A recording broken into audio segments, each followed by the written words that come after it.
C'est la maison du Père Noël là? Ah là on est à fond dedans, hein. On fait les petits lutins là.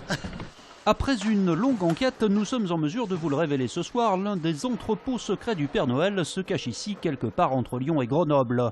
Les camions se succèdent au quai de chargement. On s'active entre une noria de chariots élévateurs. À 15 jours de la nuit préférée des enfants, c'est la course. Oui, on sort à peu près 40 camions par jour, ou normalement en période classique on en sort 10. On va sortir à peu près 6 millions de jouets en 2 mois, en novembre et décembre. Et on est 140, ou normalement on est 40. Des jouets ici, il y en a des tonnes, mais cette année, pour Noël, il y a les préférés.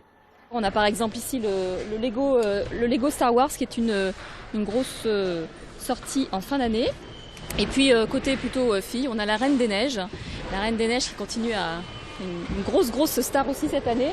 On a par exemple ici ce coffret Reine des Neiges.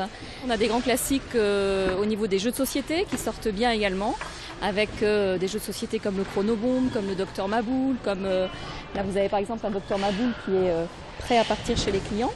Conséquence des attentats, les jouets imitant des armes ont eux été bannis de nombreux magasins.